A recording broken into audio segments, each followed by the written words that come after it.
Hello everyone, so welcome to Guidely. तो इस session में हम लोग SBI PO मीन्स के लिए पजल्स करेंगे। 4 पजल है, ठीक है ना। सो होप सो आपको एक्सप्लेनेशन पसंद आए और हर एक चीज़ समझ में आए। तो पहला पजल आपकी स्क्रीन पे ये रहा। आप मेरी क्लासेस को फॉलो कर सकते हैं गाइडली के यूट्यूब चैनल पे, ठीक है। मैं रोहित सिंह हूँ, ठीक। आप लोगों ने क्लासेस शायद देखी भी होगी, मेरी क्लासेस मेंस क्लास की।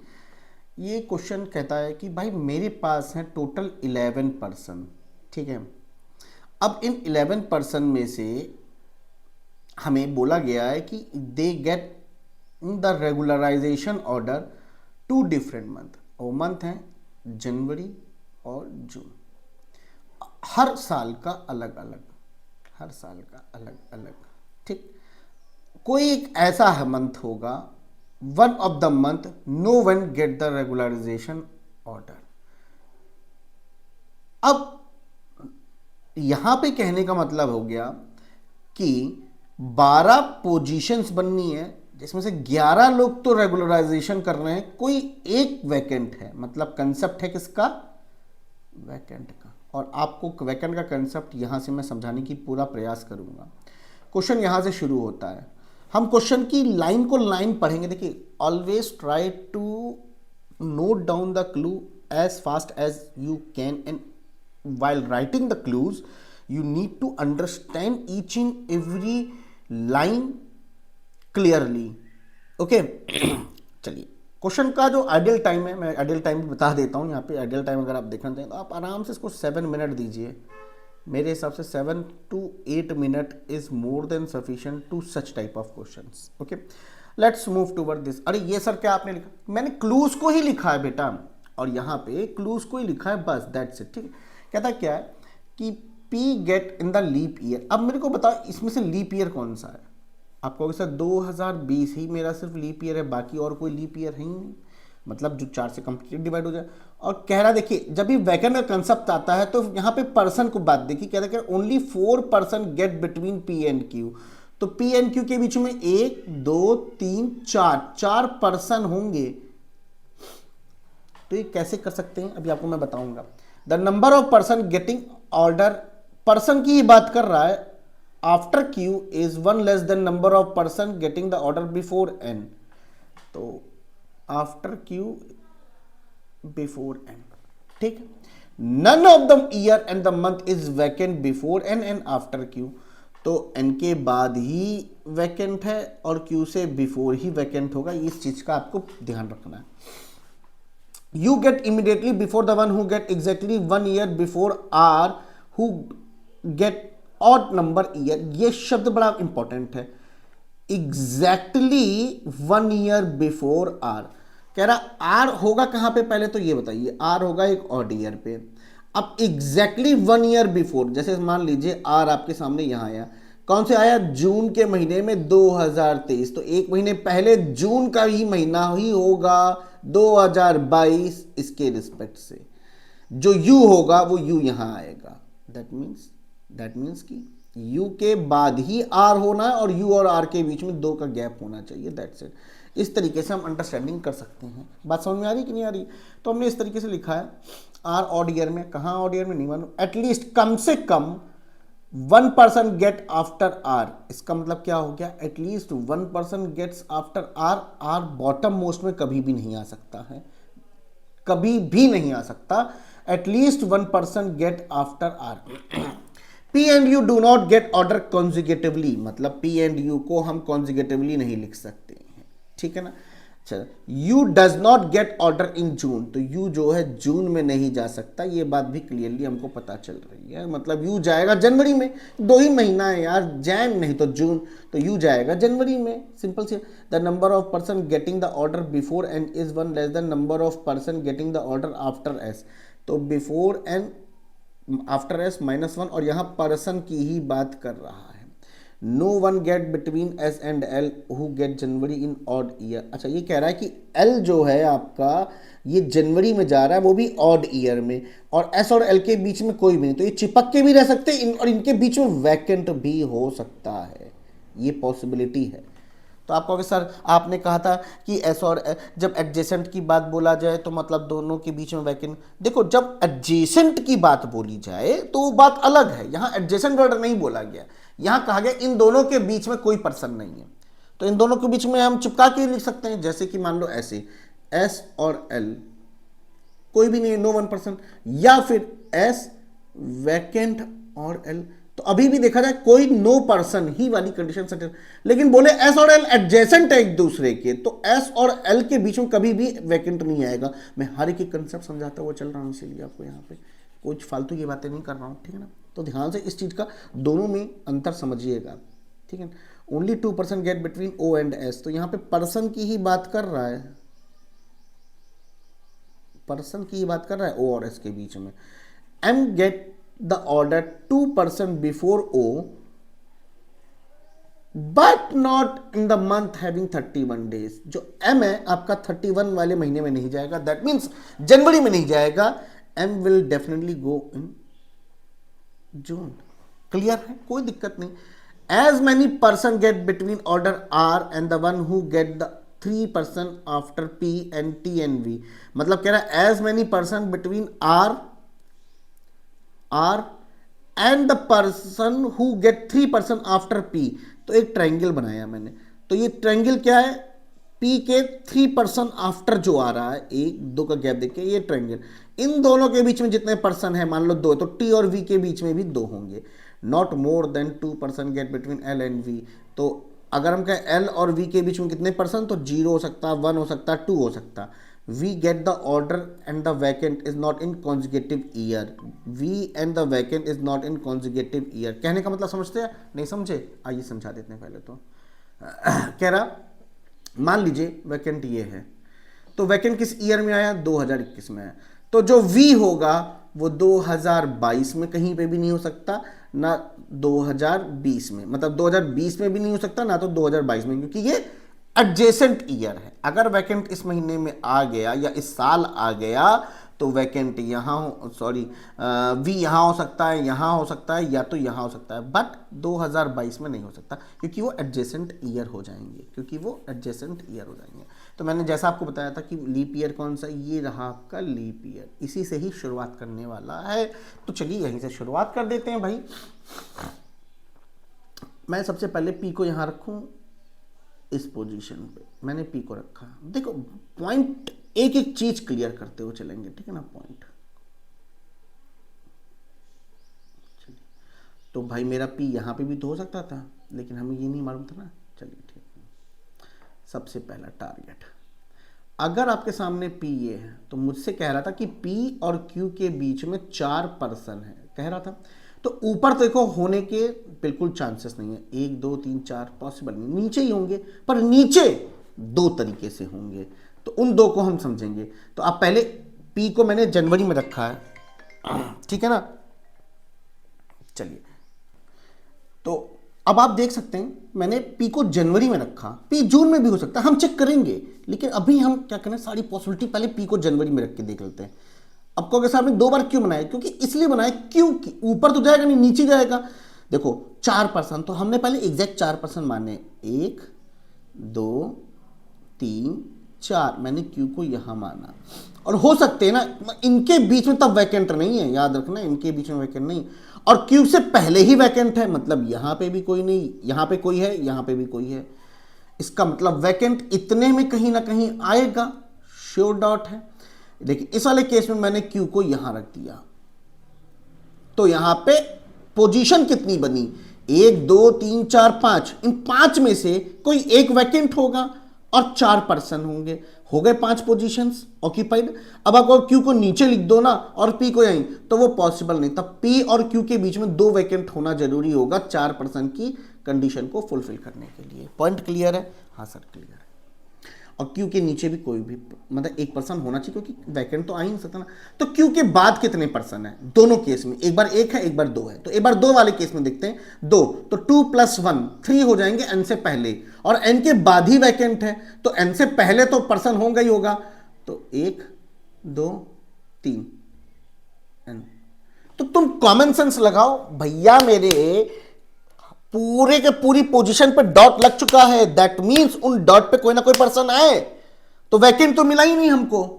तो पहले केस में हम पॉसिबिलिटी को रूल आउट कर सकते हैं कि भाई हमें वैकेंट मिला ही नहीं, भाई हमें वैकेंट कहां मिला। अब देखो या पी से लेके क्यू तक के बीच में तो वैकेंट होना नहीं है, क्यू के बाद भी वैकेंट नहीं हो सकता। अच्छा, एन के पहले वैकेंट होगा नहीं सकता, एन के बाद ही वैकेंट होगा अकॉर्डिंग टू दिस कंडीशन। तो भाई वैकेंट की पोजीशन तो बची नहीं इस केस में देखो तो ठीक है। चलो अब ये वाला कंडीशन लेते हैं, ये वाला क्यू के बाद 1%, 1+1 2 लोग, तो ये और एन। तो सीधी सीधी बात थी कि मुझे पता है पी और क्यू के बीच में कहीं ना कहीं वैकेंट आना है, तो उसका मतलब यहां ना कोई तो पर्सन होगा। हाँ सर होगा पर्सन, कोई दिक्कत नहीं है, बहुत अच्छी बात है। अब मुझे पता है जब एन के पहले 2 पर्सन है तो 2+1 क्या हो जाएगा, 3 लोग होंगे एस के बाद। अच्छा अब यहां पे कंडीशन देखो, एन पी क्यू, ठीक, यहां कोई ना कोई है, तो कितने 3 लोग, तो एक तो ये रहा, 2 ये रहा, 3 ये रहा, एस बना सकते थे, बिल्कुल बनाइए सर, किसी ने बोला नहीं। मैंने कहा एक ये रहा, 2 ये रहा, मैंने कहा ये रहा वैकेंट, ये रहा तीसरा पर्सन और ये रहा एस, या फिर ये रहा वैकेंट, ये रहा एस, सॉरी ये रहा वैकेंट और ये रहा तीसरा पर्सन। तो वैकेंट इस पोजीशन में, इस वाली कंडीशन में आपको समझ में आ गया कि इतने में ही कहीं ना कहीं वैकेंट होगा, बाकी हर जगह कोई ना होगा क्या होगा, पर्सन। तो यहां पे मैंने डॉट डाल दिया, डॉट डाल दिया, डॉट डाल दिया।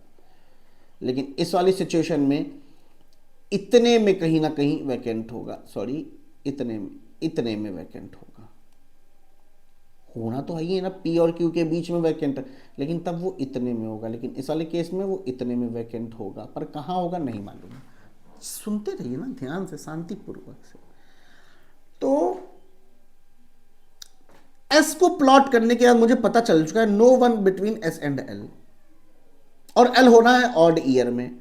तो अगर एस मेरा यहां पर है तो एल मेरा नीचे नहीं आ सकता, क्यों, क्योंकि 2022 है, वो क्या है, एक वो इवन ईयर है, एल तो हमारा ऑड में आना है और वो भी जनवरी में। तो बचा क्या, यही बचा, और एस और एल के बीच में कोई भी नहीं है, दैट मीन्स वैकेंट। बहुत बढ़िया, शानदार, मजा आ गया, वैकेंट भी मिल गया, मतलब इन पोजीशन पे कोई ना कोई है। अब बाकी की चीजों को बैठालते हैं। चलो मुझसे कहा था ओ और एस के बीच में 2 पर्सन है, तो एस अगर आपके सामने ये बना है तो 1 पर्सन 2 पर्सन ओ, 1 पर्सन 2 पर्सन ओ पी की जगह पे नहीं आ सकता, तो ओ मेरा नीचे लग गया बॉटम में, ओ से एम यहां लिखोगे, ओ से एम, और एम तो जाना था 31 जून, मतलब 31 वाले महीने में नहीं जाना था, दैट मीन्स जून में जाना था, कर दिया। आगे देखो, अच्छा वैकेंट कौन से ईयर में आया है, 2021 में आया है, तो 2022 में वी नहीं हो सकता, ना तो 2020 में वी हो सकता, ये अकॉर्डिंग टू दिस कंडीशन। तो वी कहीं ऊपर कहीं होगा। अच्छा ठीक है, परेशान ना हो। Now my target is, let's start placing R होगा ऑड ईयर पे, तो 2020 एक ऑड ईयर नहीं है, 2018 एक ऑड ईयर है, तो 2019 है ऑड ईयर, तो 19 में आर ये हो जाएगा आर। तो अगर 2019 जून में आर हुआ है तो ठीक 1 साल पहले 2018 में जून में कोई ये वाला पर्सन है, उसके पहले यू होगा, मतलब यू यहाँ आ जाएगा। अच्छा एल और वी में वी यहाँ आ जाएगा, है ना, एल और वी में वी यहाँ आ जाएगा, क्योंकि वी यहाँ हो नहीं सकता। तो बचा कौन सा अब, टी। तो इस वाली कंडीशन को वेरीफाई कराते हैं।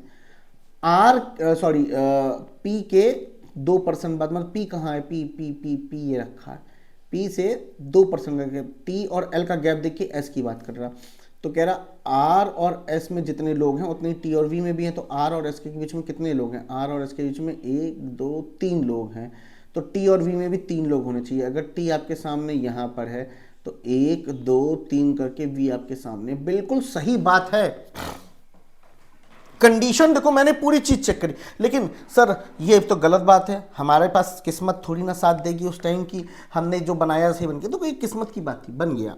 मैंने क्या बताया अभी, पॉसिबिलिटी तो मैंने कुछ समझाई नहीं ना, अभी आपको हम पॉसिबिलिटी भी समझाएंगे, लेकिन इसमें कुछ तो गड़बड़ है जो कि आपको समझना है और आपको देखना है कि सच में क्या गड़बड़ है। इसमें गड़बड़ क्या है, इसमें मुझे गड़बड़ लग रही है वी और टी की पोजीशन को इंटरचेंज करने पे ही काम बनेगा वैसे लग रहा है। वैकेंट वाला भी नहीं सही है, सही है, सही कुछ तो गड़बड़ लग रही है मुझको यार यहाँ पे। अब यू जून में नहीं होना चाहिए, तो यू जैन में रखा है मैंने, ठीक है बात। अच्छा अच्छा, एल और वी के बीच में, एल और वी के बीच में 1 2 3 4 लोग हो गए। हट पगले, गलत है।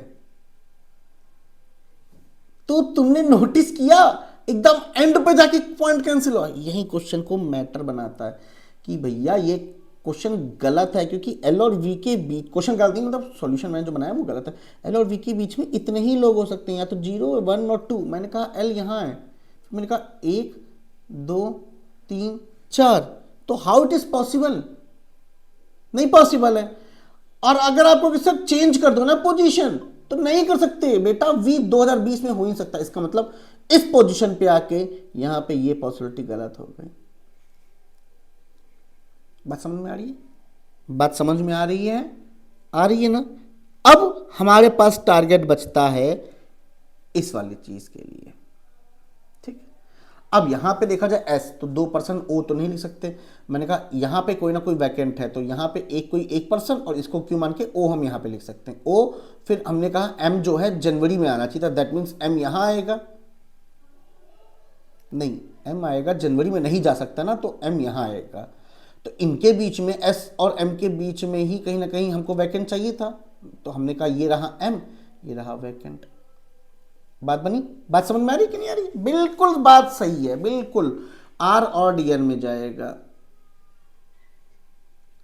ठीक है। लेकिन एस और एल के बीच में कोई भी पर्सन नहीं है और एल जनवरी में जाएगा, तो एल यहां आएगा, तो आर जो है यहां आएगा और जो यू है वो यहां आएगा। बात समझ में आ रही है? बिल्कुल बात समझ में आ रही है, एकदम क्लियर है सर, एकदम कोई डाउट ही नहीं। उसके बाद वी कहाँ जाएगा? अब पक्का पक्का वी कहाँ जाएगा? मैंने कहा सर अब पक्का जो है ना, वी को यहाँ लिखोगे और टी को यहाँ लिखोगे, काम खत्म। एल और वी के बीच में 0 पॉसिबल थे, तो आपने कहा था सर वी और वैकेंट एडजेसेंट नहीं होनी चाहिए, तो वी आपका 2020 में है और वैकेंट आपका आ रहा है 2022 में, तो बीच में 2021 हुआ कि नहीं हुआ? कॉन्जिगेटिव ईयर तो हुआ ही नहीं, तो ये मेरा फाइनल आंसर ये रहा। बात समझे? कितना मजा आया। लेकिन कब? जब आपने पी को जनवरी में रखा, हाँ या ना भाई सब लोग बताओ। अब दूसरी कंडीशन क्या है वो हम समझते हैं। दूसरी पॉसिबिलिटी कुछ ऐसी है कि जब हम पी को जून में रखेंगे तो क्या बात बनेगी भाई, ये भी तो बात समझनी है। तो पी को मैंने जून में रखा, तो 1 2 3 4, क्यू हम टॉप पे नहीं लिख सकते, क्यों? क्योंकि अरे भाई क्यू के पहले हमें वो चाहिए वैकेंट, और एन कुछ ऐसा वाला फॉर्मेट होना चाहिए ना, इसीलिए। तो क्यू आएगा नीचे, 1 2 3 4 का गैप देख के क्यू यहाँ पे भी हो सकता है, पी को यहाँ रखे तो क्यू मेरा बॉटम में भी हो सकता है। हाँ या ना? तो 1 2 3 4 5 इतने में कहीं ना कहीं वैकेंट होना जरूरी है, कहीं ना कहीं एक जगह, बाकी हर जगह पर्सन है। और यहां वाले केस में पर्सन है और यहां है, इतने में कहीं ना कहीं वैकेंट होगा, पर कहाँ नहीं मालूम। तो सबसे पहले क्यू के बाद 1 पर्सन, तो 1 + 1 2 लोग होंगे, तो 2 लोग मतलब एन, इतने में कहीं ना कहीं वैकेंट होना जरूरी है। क्यू के बाद 0, तो 0 मतलब एन, आप एन के ऊपर 1 मतलब एन यहाँ आ जाएगा और बात खत्म। ठीक, ठीक है। इसके बाद जब मैंने देखा एन के पहले 1 लोग हैं, एन के पहले 2 लोग हैं, तो एन के पहले 1 लोग है, तो 1 + 1 2 लोग होंगे एस के बाद। तो इस वाले केस में 1 2 का गैप देखिए, एस ऐसे भी हो सकता है और एस यहाँ पे भी हो सकता है, इसको बात को समझेंगे लेटर ऑन। बट इस सिनारियो में, इस वाले सिनारियो में एन के पहले 2 लोग, तो 2 प्लस 1 3 लोग, तो 1 2 3 यहाँ पे आएगा कन्फर्म एस। एस और ओ के बीच में 2 पर्सन थे, 1 2 करके ओ तो आएगा नहीं, 1 2 करके ओ यहाँ आ जाएगा, ओ और एम, एम यहाँ आ जाएगा। हाँ बिल्कुल सही है यार, ये तो जा रहा है according to this line, M तो ये हो जाएगा। अच्छा हो गया। अच्छा एस और एल, एस और एल, एस और एल नो वन, तो अगर एस ये है तो एल हमारे जनवरी में आना, यहाँ लिखेंगे तो ये 1 पर्सन आ गया ना, और एल यहाँ नहीं लिख सकते, ये केस तो यहीं कैंसिल हो गया। चलो इस वाले केस की बात करते हैं। इस वाले केस में भी 2 बातें निकल के आ रही थी। देखो फटाफट मैंने केस बनाए, और मैंने सारे केस बनाए हैं, ऐसा नहीं कि मैंने कोई केस छोड़ दिया है ना। चलो यहाँ पी, यहाँ कोई है, कोई है, कोई है, एन कोई है, और यहाँ पे क्यू। तो मुझे पता है, देखो एस के बाद 2 पर्सन लिखने हैं, तो 1 पर्सन ये रहा, 1 पर्सन ये रहा, और मैंने कहा एस, मैंने कहा 1 पर्सन ये रहा, यहाँ कोई वैकेंट होगा, यहाँ 1 पर्सन और यहाँ एक एस। अब वैकेंट इस सिनारियो में हमें पता चल गया इतने में ही कहीं ना कहीं होगा, और इस सिनारियो में इतने में ही कहीं ना कहीं होगा वैकेंट। ठीक है चलो, है ना। चलो बाकी हर जगह तो पर्सन होगा ही होगा ना, यहाँ कोई पर्सन है, यहाँ कोई पर्सन है, इतने में कहीं वैकेंट होना है, तो एस के साथ ओ को लिखो। देखो 2 पर्सन का गैप देके, जो कि पॉसिबल ही नहीं है, एस और ओ का 2, भाई 1 और 2 करके पर्सन है, यहाँ ओ लिखना चाहिए था, पॉसिबल नहीं, तो ये वाला केस हटा दिए। इस वाले केस में एस नीचे तो पॉसिबल नहीं है, यहाँ कोई 1 पर्सन पॉसिबल है कि यहाँ पे 1 वैकेंट है, तो यहाँ पे 1 वैकेंट हमें पता है, बाकी 2 जगह तो पोजिशन, मान लो ये वाला वैकेंट है, तो इन 2 जगह जो पर्सन है, तो 1 पर्सन 2 पर्सन का गैप देख, इस पोजीशन पे ओ आता। चलो कहीं पे भी करते, कुछ भी करते वैकेंट को, हम यहाँ पे ओ को फिक्स नहीं कर पा रहे हैं, कंडीशन फॉलो होगी कि नहीं। तो मैंने ये पूरा क्वेश्चन बना दिया आपके सामने, और हर एक पॉसिबिलिटी समझाई। कोई एक ऐसा स्टूडेंट नहीं हो सकता जो कह दे कि नहीं सर समझ में नहीं आया, एक पॉसिबिलिटी आपने छोड़ दी है। तो कितनी पॉसिबिलिटी बनी? 1 2 3 4 5, और मैंने 6 पॉसिबिलिटी बनाई, और पूरी एक एक चीज मेरी क्लियर है। ठीक, चलिए अब इसके क्वेश्चंस की ओर बढ़ते हैं हम लोग। तो क्वेश्चन कहता है सबसे पहला आपके सामने, how many person get between the one who get 3 person before M and the one who get immediately after U, that means option number E 3 person. Which of the following statement is true as per the given arrangement. यहाँ पे पूछा गया है कि as per the given arrangement, तो हमें एक arrangement अपने पास आपके सामने बनाई है। इसका आंसर है कि सभी के सभी ट्रू हैं। Who among the following person get 3 person before the one who get immediately after vacant? The one who get June 2020, option number ई। ठीक है, the number of person getting the order between R and the one who get immediately before L is same as the number of person getting the order between S and Q।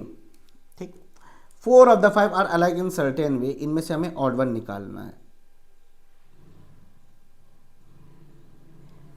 तो answer है option number सी। ठीक, क्या है इसका answer मुझे समझाना चाहिए, क्योंकि यू और एन के बीच में देखो सिमिलरिटी क्या है, पहले देखते हैं यू और एन के बीच में। तो मेरा आंसर कौन वाला सही था? ये वाला सही था ना, ये वाला नहीं, ये वाला नहीं सही था। कौन वाला सही था? हाँ यही वाला सही था, बाकी सब गलत थे। ठीक, बाकी सब गलत। ठीक है, तो U और N के बीच में 1 पर्सन है। ठीक है ना, ऐसा है इसमें भी 1 पर्सन है, इसमें भी 1 पर्सन है, इसमें भी 1 पर्सन है, इसमें भी 1 पर्सन, बट इसमें नहीं है। यही एक चीज थी। ठीक है ना, चलिए अब हम लोग अगले सवाल पे बढ़ते हैं। चलिए अगले सवाल को देख लेते हैं कि क्या अगला सवाल मेरे सामने है ना। तो अगला सवाल थोड़ा कंसेंट्रिक बेस्ड पे है, लेकिन यहाँ पे कुछ चीज़ें हैं, ध्यान से सुनिएगा। क्वेश्चन आधा है अभी, ये अभी पूरा आपको हम क्वेश्चन दिखाएंगे, बट 14% की हमको रीजन दी हुई है 2 कंसेंट्रिक टेबल में। लेकिन क्या हमें ये पूरे क्वेश्चन में कहीं नहीं दिया कि कौन सा पर्सन किस रो में, मतलब कि किस टेबल में, अंदर वाले कि बाहर वाले। ठीक है ना, तो क्वेश्चन पूरा जो है वो ये है, यहाँ से शुरू होता है और यहाँ पे ख़त्म होता है। इस क्वेश्चन को भी हम अगर हम और ब्रेक करेंगे, क्योंकि हम पहले अरेंजमेंट करेंगे कहाँ से कहाँ तक का, यहाँ से लेके यहाँ तक का पूरा क्वेश्चन का अरेंजमेंट। इसके बाद now they start playing the music chair games and shuffling होगी, पर पहले इतना आपको एक अरेंजमेंट बनाना पड़ेगा। चलिए अब हम क्वेश्चन को बढ़ाते हैं। सर ये क्या है? सर ये पूरे पॉइंट्स हैं जो मैंने नोट डाउन किए हैं, जिसमें मैंने 3 पॉसिबिलिटीज़ बना के रखी हुई हैं, ठीक है ना। पहले तो हम क्वेश्चन की थीम को समझते हैं। बोला क्या, देखिए, S sits second to the left of the one who sits third to the right of V. So V से थर्ड राइट में जो पर्सन है, थर्ड राइट में कोई पर्सन है, उसके रिस्पेक्ट से जो V है वो कहाँ बैठा है? S कहाँ बैठा है? Second to the left of the one who sits third to the right of V के थर्ड राइट में ये वाला पर्सन है, इसके सेकेंड लेफ्ट में कौन है? S है, ठीक। V who faces the centre, तो V जो है सेंटर की ओर फेस कर रहा है, दैट मीन्स कि V will come outside, outer table में होगा, मेंशन कर दो आउटर, ठीक। V आउटर टेबल में होगा, कहीं पे भी हो सकता है, कॉर्नर पे होगा या साइड पे होगा, नहीं मालूम है, लेकिन यहाँ तक ऐसे ही होगा, ठीक है। अच्छा एक चीज़ और ध्यान दीजिएगा, यहाँ पे लिखा हुआ है कि only the person sitting at different table faces each other. जब बोले कि फलाना व्यक्ति फलाने व्यक्ति को फेस कर रहा है, तो दोनों आपके डिफरेंट टेबल पे होंगे। अभी आपको दिखाते हैं। Only one person SNP, only one person SNP who sits in the middle of the table, तो P जो है मिडल ऑफ द टेबल में होगा, मतलब कहाँ पे होगा? आउटर टेबल में। ये भी होगा, बट आउटर टेबल में मिडल पे कि कॉर्नर पे, ये बात साफ कह दी इसने, मिडल पे। तो हम यहीं से शुरू कर सकते हैं, लेकिन P मिडल कहीं पे भी हो सकता है, ये मिडल है, ये मिडल है, ये मिडल, ये मिडल आउटर टेबल में, लेकिन कहाँ से शुरू करना है ये भी नहीं मालूम, अभी हमको देखते हैं। P फेसेस, जैसे ही बोलिए ये वर्ड फेसेस, तो P किसको फेस कर रहा है? किसी एक ऐसे व्यक्ति को फेस कर रहा है जो दूसरे टेबल पे होगा, who sits third to the left of N। तो P ने किसको फेस किया? एक ऐसे व्यक्ति को किया जो N से थर्ड लेफ्ट में है। तो मैं कहूँ अगर P को यहाँ, तो P किसको फेस कर रहा है? तो यहाँ तो कोई है ही नहीं, यहाँ पर है, और फेसेस का मतलब तो डिफरेंट टेबल होना चाहिए, तो सेम टेबल आ रहा है। पॉइंट क्लियर हुआ कि नहीं हुआ? तो वैसे ही चाहे मैं P को यहाँ रखूँ, चाहे मैं P को यहाँ रखूँ, तो मैं P को सबसे पहले यहाँ रख देता हूँ। पॉसिबिलिटी है P ने फेस किया इसको, किसको? इसको फेस किया, तो ये जो है third to the left of N है। क्या है? Third to the left of N। मतलब हमने कहा अगर हमने N को यहाँ किया तो 1 2 3 करके हो गया। यहाँ तक क्लियर है? कोई दिक्कत की बात नहीं है, है ना। तो इसके बाद जैसे मैंने ये देखा, तो P और S के बीच में 1 पर्सन आएगा। अब S तो यहाँ पे भी हो सकता है और S यहाँ पे भी, तो मैं 2 पॉसिबिलिटी बनाता हूँ, P N और S, ठीक है। चलिए, तो मेरा कर्तव्य देखा जाए तो यहाँ पे 4 पॉसिबिलिटी की ज़रूरत पड़ रही है। नहीं 4 नहीं, हाँ 4 बनेगी, ठीक है, क्योंकि S और V बगल, देखिए तो मैंने देखा, चलो ठीक है,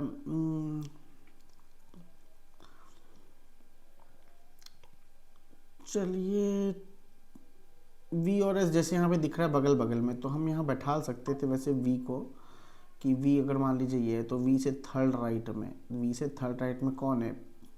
1 2 3, इसके इसी के रिस्पेक्ट से हमें सेकेंड लेफ्ट में S मिल रहा है, बिल्कुल बात बन रही है। लेकिन अगर हमने V को यहाँ रखा होता, अब ध्यान से देखिएगा, अब V के थर्ड राइट में कौन है? 1 2 3, इसके रिस्पेक्ट से S को सेकेंड लेफ्ट में लिखते, नहीं लिख पाते ना, तो डेफिनेटली V यहीं आएगा, 100% यहीं आएगा ना। अब इस केस में अगर V को यहाँ लिखे होते, तो V से थर्ड राइट में 1 2 3, इसके रिस्पेक्ट से जो आपका बन रहा है वो बनता नहीं, V यहाँ क्यों लिखते भाई? V और S बगल में दिख रहे हैं, तो V अगर हम यहाँ लिखते तो V से थर्ड राइट में जाते, 1 2 3, इसके रिस्पेक्ट से सेकेंड लेफ्ट में हमें S मिलता, मिल रहा है क्या? नहीं, तो मैंने V को यहाँ रखा, V से थर्ड राइट में जाओ, 1 2 3, ये गए, इसके रिस्पेक्ट से सेकेंड लेफ्ट में S मिल रहा है, बिल्कुल मिल, तो V की भी पोजीशन मेरी फिक्स हो चुकी है, अब आप देख सकते हैं। तो मैंने कहा ये वाला पॉइंट मेरा 100% क्लियर हो चुका है। S और P के बीच में 1 पर्सन है, ये भी मैंने कर दिया कि P मिडल को है, P ने जिसको फेस, ये भी मेरे काम हो चुका है। इतना काम मैंने कर दिया है दोनों केसेस में देखा जाए तो, ठीक है ना।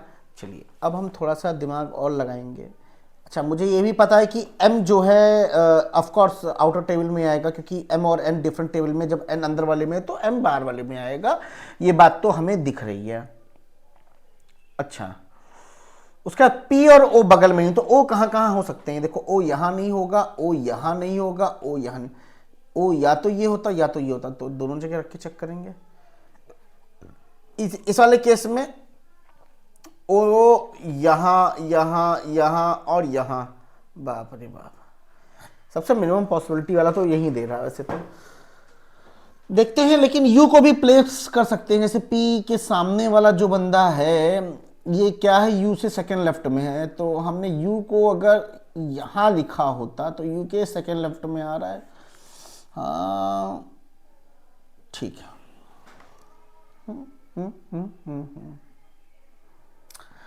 हम ओ को लिखने से अच्छा है कि हम एम को लिखे क्या, चलो ओ को पहले लिख देते हैं, देखते हैं ओ को कहां कहां लिख सकते हैं। सपोज मान लीजिए ओ ये ओ, ठीक, बट ये ओ किसके इमीडिएट लेफ्ट में है, इस बंदे के इमीडिएट लेफ्ट में है, और ये बंदा क्या है जानते हैं, एम से थर्ड राइट में है, मतलब ए एम इस पोजीशन पे होता तब जाके थर्ड राइट में होता ये वाला पर्सन, और उसके इमीडिएट लेफ्ट में ओ। ठीक, चलिए ओ यहां रखा। अब ये किसके इमीडिएट लेफ्ट में, इसके इमीडिएट लेफ्ट में है, और ये क्या है, एम से थर्ड राइट में, मतलब अगर हम देखें एक दो करके एम बिल्कुल परफेक्ट है ना, देखिए एम के थर्ड राइट में जो बंदा है उसके इमीडिएट लेफ्ट में ओ, बिल्कुल परफेक्ट है। पी और एम भी हमारा हो गया। अब एम से हम पी तक जाएंगे, लेफ्ट से एम से हम पी तक जाएंगे, लेफ्ट लिखा है ना, तो अच्छा एक सेकेंड, मैंने अभी क्वेश्चन को पूरा रीड नहीं किया, पॉइंट्स बताने लग गया, I am very sorry for that guys, क्योंकि मेरे पास पॉइंट्स लिखे थे, मैं पहले पॉइंट्स को एक्सप्लेन कर देता हूँ, उसके बाद हम चलते हैं, है ना। चलिए अभी रुक जाते हैं यहीं पे, ठीक है, अभी ध्यान आया जस्ट, ठीक है। P faces the one who sits, यहाँ तक है, O sits immediate left of the one who sits third to the right of M, तो देखिए एम से थर्ड राइट में कोई एक पर्सन है, उसके इमीडिएट लेफ्ट में ओ है। अच्छा यही वाला पॉइंट हम कर भी रहे थे एक्चुअली, है ना। चलिए कोई बात नहीं, ठीक, हमने ये वाला पॉइंट क्लियर कर लिया, यहाँ लिख दिया M and N sits at different table, तो M and N sits at different table, O sits adjacent to P neither V, तो ओ जो है पी के बगल में नहीं है और ओ जो है वी के बगल में नहीं है, as many person between M and P when counted from the left of M, तो लेफ्ट ऑफ एम मैंने लिखा हुआ है, as between N and the one who sitting immediate left of Q, N and ये triangle, और ये triangle क्या है, इमीडिएट लेफ्ट किसके, क्यू के, when counted from the right of N, तो यहाँ पे राइट ऑफ एन लिखा हुआ है, X seats second to the left of the one who sits immediate left of T, so T के इमीडिएट लेफ्ट में कोई एक पर्सन है, ये इसके सेकंड लेफ्ट में देखा जाए तो एक्स मिलेगा, बट नाइदर एक्स और टी एडजेसेंट टू एन, तो एन के बगल में एक्स नहीं है, एन के बगल में टी नहीं है, T does not sit in the middle, T does not mid in the, मतलब टी कॉर्नर पे जाएगा, पर कहाँ नहीं मालूम। अच्छा P faces the one who sits second to the left of U, तो देखिए अब जैसे मैंने U को लिखा था तो इसी के बेसिस पे, तो P ने जिसको फेस किया है वो U के सेकंड लेफ्ट में, तो P ने इसको फेस किया, तो ये किसके लेफ्ट में है, U के, तो U के सेकंड लेफ्ट में मैंने लिख दिया है। The number of person between L and M when counted from the left of L, तो left of L is one more than number of person W and Y when right of Y, R is not immediate neighbor of U, R is not immediate neighbor of U, that's it, खत्म हो गया सारा, हमने points पढ़ लिया है। अब बात आती है हमें प्लेसमेंट की, जैसे हम यहाँ पे कर रहे थे, तो मैंने कहा M से जब हम लेफ्ट में देखेंगे, M से लेफ्ट में तो P ही मिल रहा है, तो 0 मिला, तो N से जब हम राइट साइड मूव करेंगे, मतलब इसके, तो ये ट्राइंगल मिल जाएगा। अब ये ट्राइंगल कैसा था नेचर में, ये Q के इमीडिएट लेफ्ट में था, मतलब Q यहाँ होना चाहिए था, दैट्स इट, खत्म बात, खत्म बात, ठीक है ना। अब मुझे पता है U जो है, सॉरी T जो है कॉर्नर पे आएगा, अब वो अंदर वाले टेबल में जाएगा बाहर वाले टेबल में नहीं मालूम, लेकिन हमको चेक करना पड़ेगा, तो ये आपको चेक कर देते हैं। T अगर हमने मान लीजिए यहाँ रखा सपोज, तो T के इमीडिएट लेफ्ट में कौन है, ये है, और इसके रिस्पेक्ट से सेकेंड लेफ्ट में कौन है, X, X, तो N और X बगल में आगे पर हो नहीं सकते,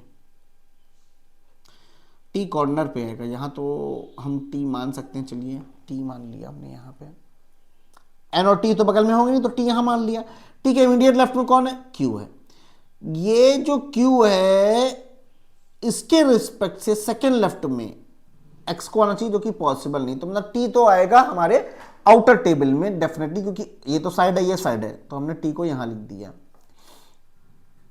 इस पोजीशन पे। अभी तक हमारा कोई पॉइंट रिजेक्ट नहीं हो रहा है ठीक है, अभी मेरा कोई पॉइंट रिजेक्ट नहीं हो रहा है। और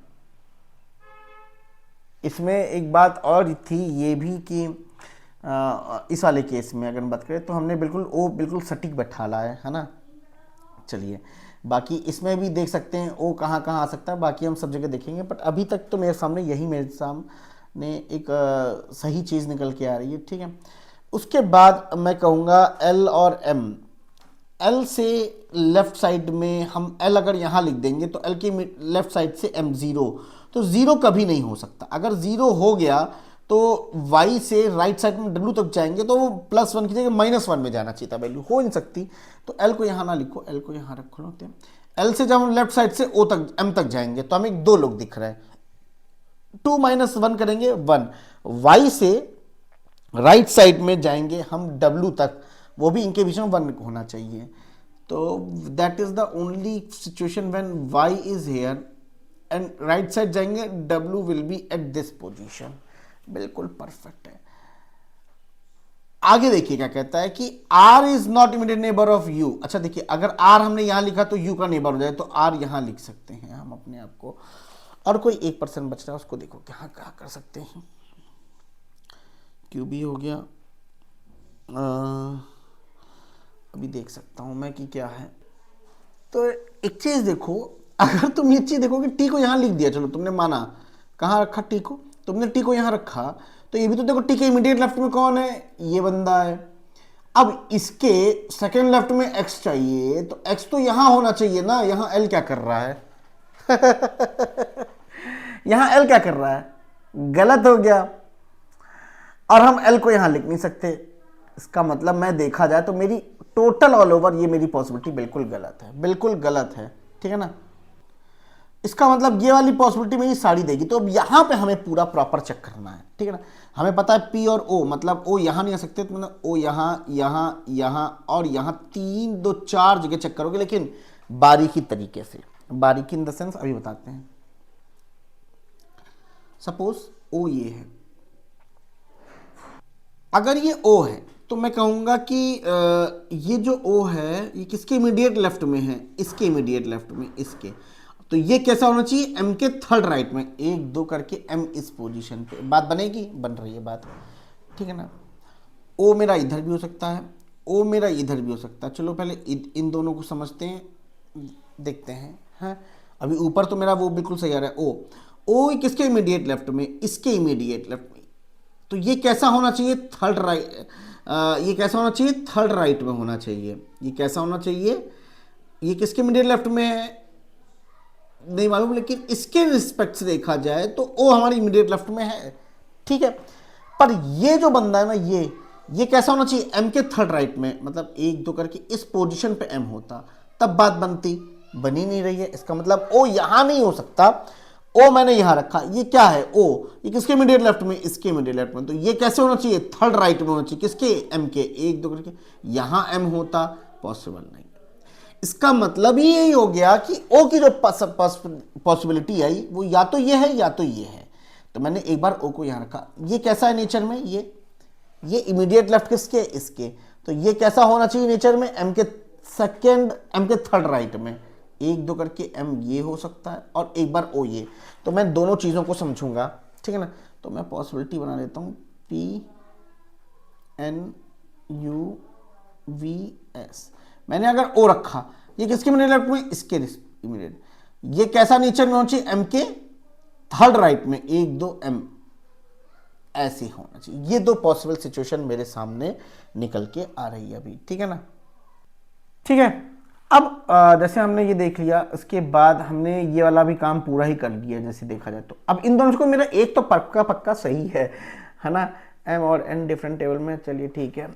अच्छा, अब लेफ्ट साइड से एम से हम मूव करेंगे पी तक, 1 2 3 3 है, यहां वाले केस में 1 2 2 है, तो एक बार 3 है, एक बार 2 है। तो पहले तो एम से लेफ्ट साइड में 1 2 3 3 लोग हैं, तो राइट साइड से एन में जाएंगे, 1 2 3, ये रहा ट्रायंगल, पर ये ट्रायंगल क्यू के इमीडिएट लेफ्ट में है, तो क्यू को यहां लिख दे, काम खत्म। एम से लेफ्ट तक जाएंगे पी, तो 2 लोग, ठीक है, तो एन से 2 लोग लेफ्ट साइड से, सॉरी राइट साइड से, 1 2, ये रहा वो। ये कैसा है नेचर में, क्यू के इमीडिएट लेफ्ट में, अकॉर्डिंग टू दिस लाइन। चलो भैया जी, ये तो हो गया। अब टी और एक्स वाली कंडीशन देखो भाई यार, टी और एक्स देखो, अंदर वाले टेबल में तो टी नहीं आने वाला है, एन और टी बगल में नहीं होंगे, टी ये रखा, टी के इमीडिएट लेफ्ट में ये पर्सन है। अब इसके सेकेंड लेफ्ट में, सॉरी, अगर मान लो अब टी को हमको लिखना है ना, तो टी कॉर्नर पे आएगी। अगर टी अंदर वाले टेबल में सोचे होते तो टी ये होता, टी के इमीडिएट लेफ्ट में क्यू है, और इसके इमीडिएट लेफ्ट से एक्स यहाँ आता, तो एन और एक्स एडजेसेंट हो जाते, तब पर यहाँ बोला एन और एक्स एडजेसेंट नहीं होंगे, तो यहाँ मत रखो। और अगर टी को यहाँ सोचे होते तो टी के इमीडिएट लेफ्ट में ये बंदा है, और ये बंदा जो है इसके सेकेंड लेफ्ट में कौन है, यू है, ऑलरेडी दिया हुआ, तो इतना नहीं हो सकता। तो इसका मतलब टी या तो ये या तो ये या तो ये, इस केस की अगर हम बात करें तो ये है।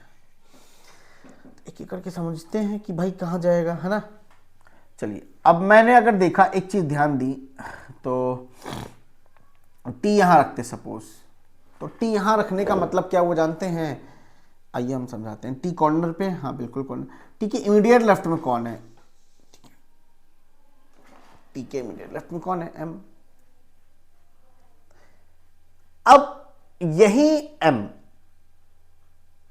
के रिस्पेक्ट से एक्स को बैठाना है सेकंड लेफ्ट में, तो पॉसिबल नहीं है यार पॉसिबल ही नहीं है ना। दैट मीन्स टी गलत है। अब मेरे पास ऑप्शन बचता है एक और, टी। टी के इमीडिएट लेफ्ट में कौन है, ये है इमीडिएट लेफ्ट में, तो इसके सेकंड लेफ्ट में एक्स को लिखना है, जो कि पॉसिबल ही नहीं है। इसका मतलब क्या हो गया, ये भी पॉसिबिलिटी का, तो बस यही, इसके अलावा और कुछ तो बनी, ये वाली 100% अब मेरे को ये देनी चाहिए। तो आओ हम टी को देखते हैं। अंदर वाले टेबल में टी नहीं आएगा, देखो भाई सीधी सी बात है, अंदर वाले टेबल में टी नहीं आ रहा है, क्योंकि नहीं आ रहा है, एन टी और एन एक्स तो बगल में है ही नहीं, ठीक है।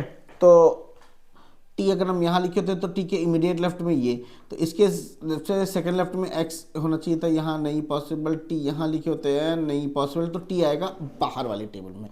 पर बाहर में भी तुम देखो, साइड तो बिजी है, ये वाली कॉर्नर खाली है, टी के इमीडिएट लेफ्ट में ये पर्सन है, पर ये जो पर्सन है वो उसके रिस्पेक्ट से एक्स को लिखना सेकंड लेफ्ट में, एक्स ये हो जाएगा फॉर श्योर, फॉर श्योर 101%।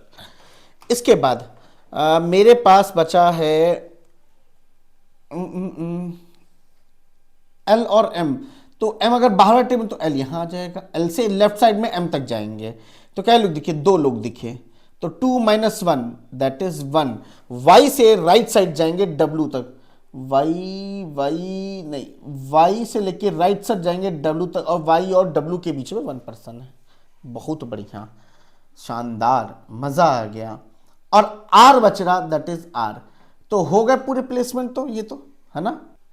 तो एक एक कंडीशन मैंने समझाई, क्या हुआ क्या, तो ये काम किया आपने। अब इसी को हम फाइनल अरेंजमेंट बनाएंगे दूसरे स्लाइड में, और जो गेम खेला है उसके बाद जो अरेंजमेंट किया गया हम उसको देखते हैं, ठीक है ना। तो अब यहाँ जो है अगला पोर्शन जो है क्वेश्चन का, कि now they start playing the music chair, ठीक है। तो केस तो मेरे पास यही बन के आया था ना, अरे आपको दिखा देता हूँ, देखो TLOXMSVP, तो TLOXMSVP, ठीक है, QUNYRW, ठीक। अब कहता है क्या, ये start playing the music, the position of x and T R interchange. तो इसमें x यहाँ पर है, तो यहाँ पे t चला गया और t की जगह x चला गया, ठीक है। देन y एंड o, तो o की जगह y चला गया और y की जगह o चला गया। The position of p and u interchange, p की जगह u चला गया और u की जगह p चला गया।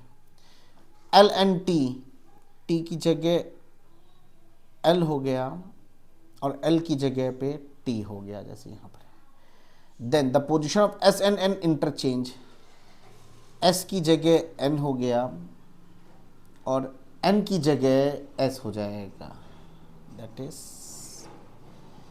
इस पोजीशन पे। V and M are interchange, V की जगह M हो गया और M की जगह V हो गया।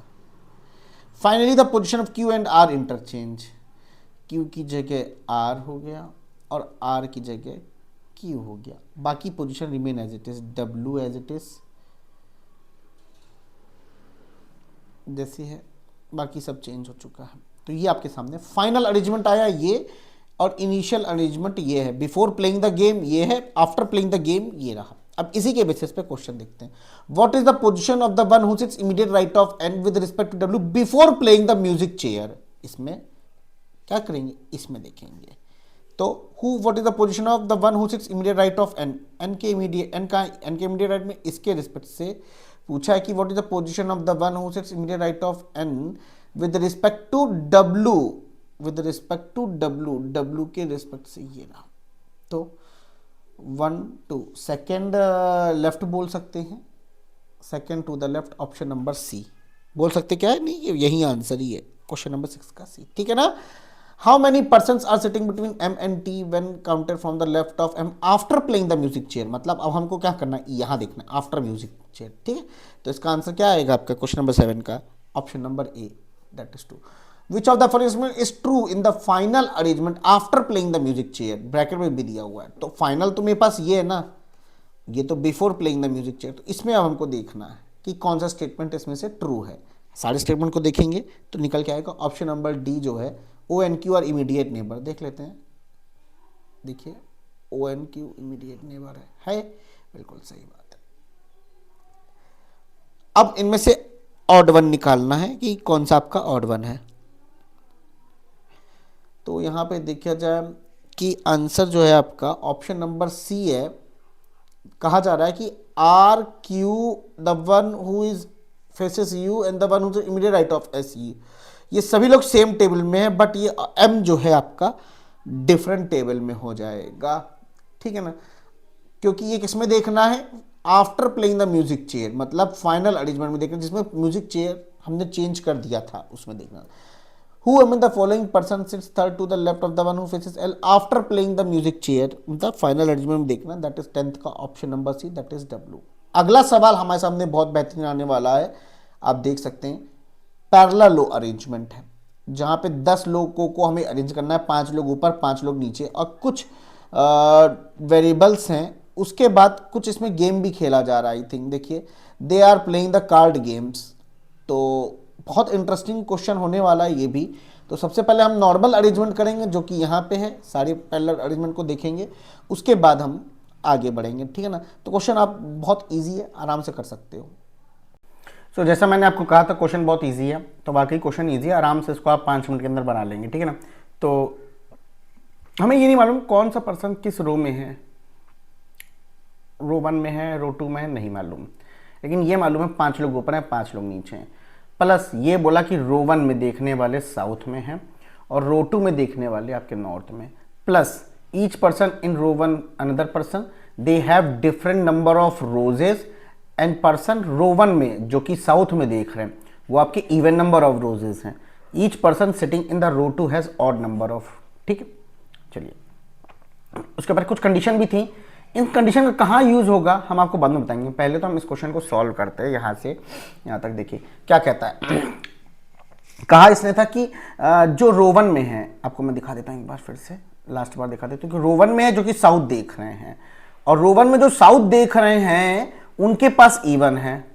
तो ये कहता है जैसे J sits third to the left of the one who has 21 rose, तो 21 रोज कहाँ होना चाहिए बेटा, साउथ में करोगे 21 रोज अगर साउथ डायरेक्शन में, तो वो ऑड इवन होने चाहिए ना, ठीक है ना। तो मैं एक काम करता हूँ, ये रहा 21 रोज, ठीक, इससे थर्ड लेफ्ट में 1 2 3 जे, बात समझ में आ रही है। क्योंकि ये ऑड नंबर है 21, और ऑड नंबर कहाँ देख रहा है, नॉर्थ की ओर देख रहा है, तो ये सारे नॉर्थ, इनके सामने कोई ना कोई है। हमको 5 लोग ऊपर चाहिए थे, 5 लोग नीचे, तो 1 2 3 4 लोग मिल ही गए, तो एक और बना लो, 1 2 3 4, 1 2 3 4, इसी की ही पॉसिबिलिटी बना ली मैंने, और 2 का गैप देखिए जे। तो 5वां एक बार मैंने यहां बना दिया और एक बार यहां बना दिया, 5वां पर्सन। कोई दिक्कत यहां तक नहीं होनी चाहिए थी। The number of person sitting to the left of J is 1 less than number of person sitting to the right of I who has odd number of roses. भाई साहब आई कंफर्म हो गया, रो 2 में जाना है, ऐसे सॉरी नॉर्थ फेसिंग वाली रो में जाना है। नॉर्थ फेसिंग आपकी कौन सी थी, देखिए चला एक सेकंड के लिए, रो 2 थी जो कि आपकी रोटी थी, रो 2 था जो आपका नॉर्थ देख रहा था। अच्छा रो 1 जिसके पास E1 जो कि साउथ देख रहा है, ये रो 1 है और ये रो 2 है, ठीक है ना। चलिए दिमाग में इतना आपको बैठालना पड़ेगा।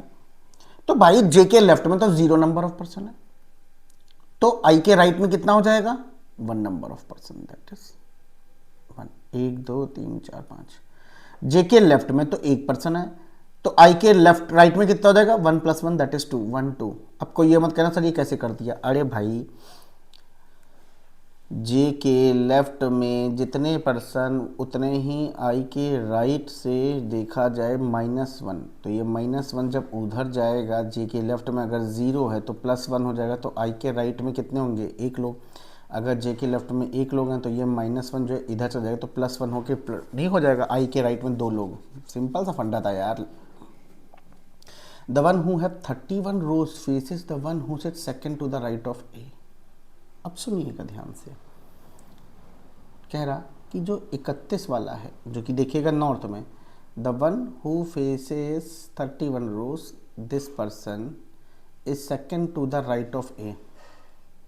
Second to the right of A मतलब कुछ ऐसे होना चाहिए, क्योंकि साउथ में है तो तभी तो ऐसे बनेगा।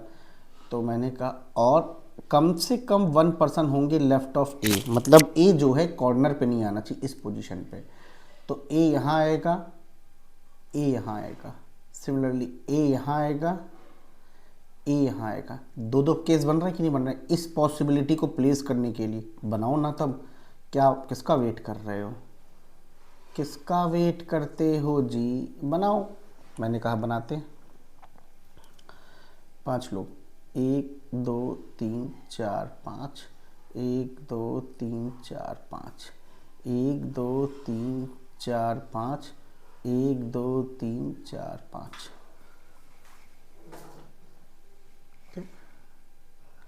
ओके,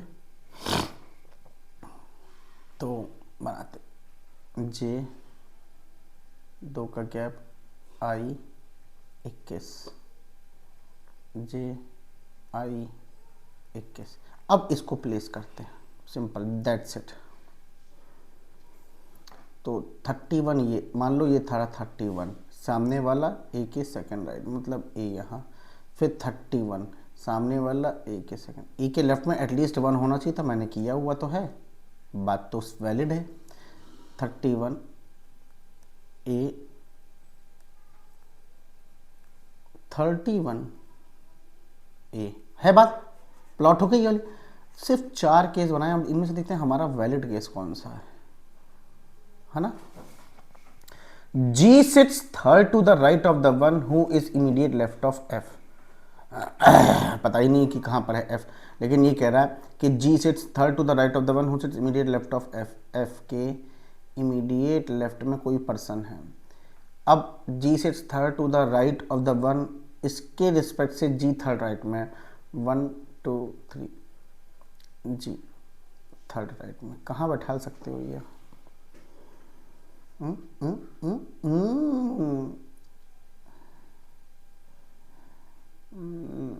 चलो देखते हैं, अभी देखते हैं। I and G are not immediate neighbour, clearly कह दिया आई और जी इमीडिएट नेबर नहीं है। तो सीधी सी बात है यार, एफ के इमीडिएट लेफ्ट में ये रहा। अगर हम यहाँ देखें इसके रिस्पेक्ट से 1 2 3 नहीं, एफ के इमीडिएट लेफ्ट में ये रहा 1 2 3, जी इधर आएगा नहीं, तो इस वाली रो में तो मुश्किल लगता है, ऊपर वाली रो में जाएगा।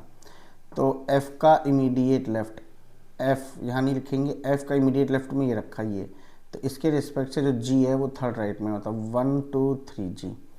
अगर मैंने कहा एफ के इमीडिएट लेफ्ट में, तो नहीं 100% एफ के इमीडिएट लेफ्ट में ये, इसके थर्ड राइट में 100% जी यहाँ आएगा, ऑप्शन ही नहीं है ना।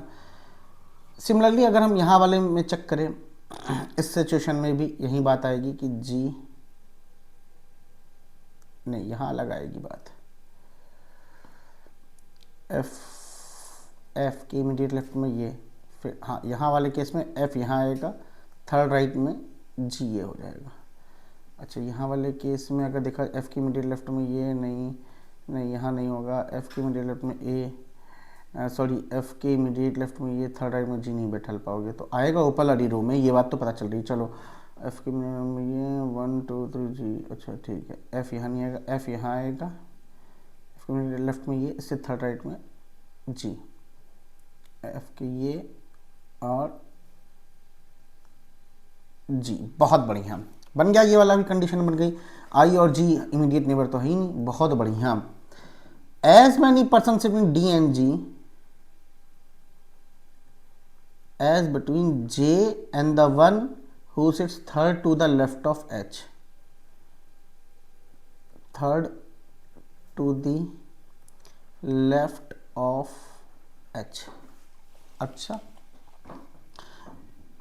The one who 32 rose is immediate right of C, यहाँ सी रखोगे बात नहीं बनेगी, यहाँ सी लिखोगे, सी के इमीडिएट राइट में 32 एफ पे चला जाएगा, सी 32, सी 32 आ सकता है, सी 32 यहाँ आएगा, सी 32, सी 32, सी 32, ओहो सी 32 बात करने में दिक्कत आ रही है ना। अच्छा डी और जी हमें पता है सेम रो में आना है, तो इस वाले केस में डी यहाँ आ जाएगा, इस वाले केस में डी यहाँ आ जाएगा, ये तो बात हमें पता चली। लेकिन यहाँ वाले केस में और यहाँ वाले केस में ना माजरा फंस रहा है, और माजरा वो ये फंस रहा है कि सी को हम कहाँ रखेंगे, है ना। अच्छा B sets to the left of E, ये तो 100% पता है कि बी जो है लेफ्ट में होगी ई के। डी हैज़, अच्छा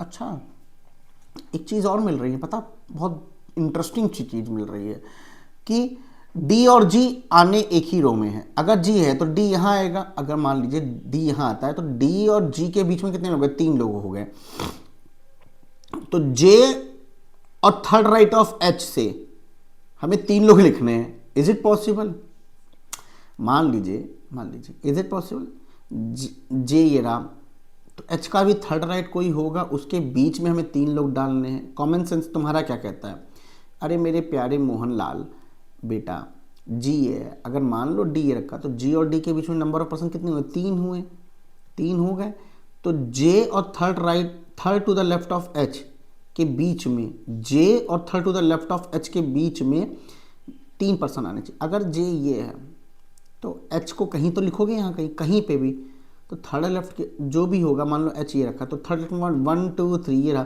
तो इसके और इसके बीच में हमें 3 लोग चाहिए थे। क्या पॉसिबल है, कभी भी कॉमन सेंस कहता है यार नहीं पॉसिबल है, तो 100% डी यहाँ आ जाएगा, सी यहाँ आ जाएगा, सी के इमीडिएट राइट में 32 है, ये हो जाएगा। सिमिलरली यहाँ पे भी डी यहाँ आ जाएगा और सी यहाँ आ जाएगा, सी के इमीडिएट राइट में 32 आ जाएगा। बिल्कुल परफेक्ट चल रहा है, कोई दिक्कत ही नहीं हो रही है। चूंकि अब ये बात पता चल चुकी है जी और डी के बीच में, जी और डी के बीच में 3, सभी केसेस में जी और डी के बीच में 0 है। क्या है, 0 है। तो जब 0 है तो जे और एच के थर्ड लेफ्ट में जो पर्सन है उसके बीच में 0 के डिस्टेंस में, दैट मीन्स एच यहाँ आएगा 1 2 3, इसके और इसके बीच में क्या है, 0 है। सिमिलरली यहाँ 1 नहीं, यहाँ नहीं आएगा, एच यहाँ आएगा 1 2 3, थर्ड लेफ्ट और जे के बीच में 0 है, जे एच यहाँ आएगा 1 2 3, इसके और जे के बीच में 0 डिस्टेंस है। क्लियर है, बिल्कुल क्लियर है सर।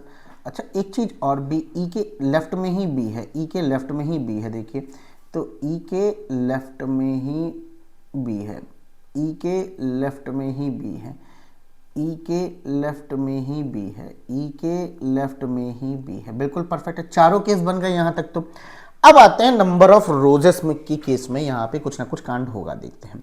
ठीक है, चलो देखते हैं। हाँ, अब यहाँ पे बोलता है, यहाँ से क्वेश्चन होता है, D has 1 rose more than E, D has 1 rose more than E, ठीक है। The one who have 27 sits immediate left of 17th row, तो 17 रोज है, नॉर्थ दिखेगा, इसके इमीडिएट लेफ्ट में 27 रो होंगे, ठीक है, इमीडिएट लेफ्ट होगा।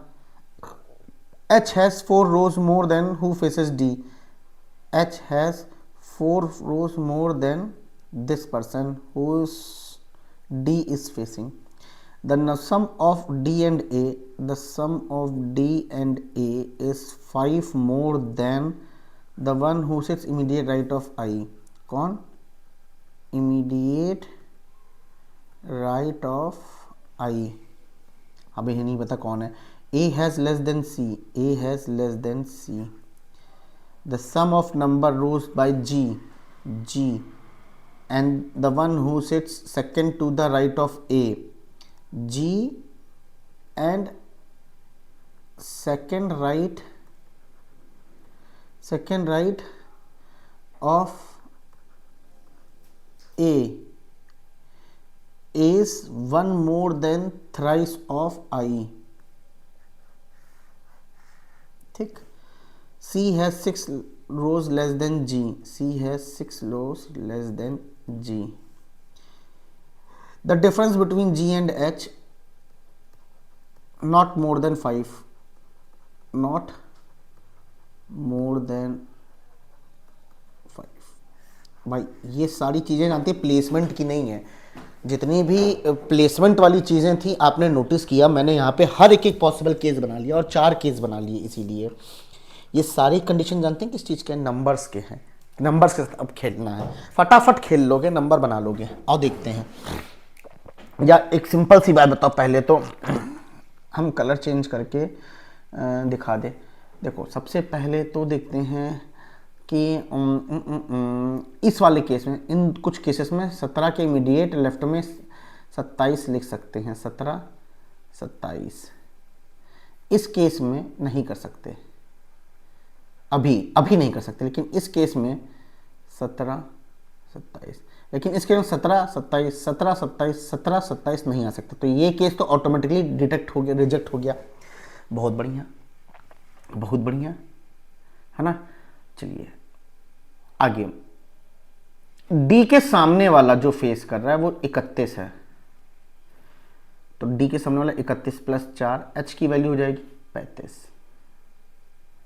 डी के सामने वाला 31, तो 31 प्लस 4 35 हो जाएगा एच की वैल्यू.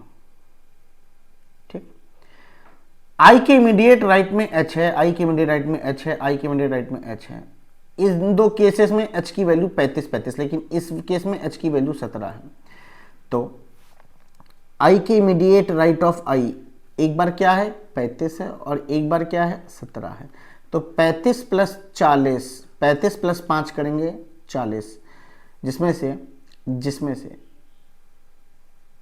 डी और ए का सम जो होना चाहिए था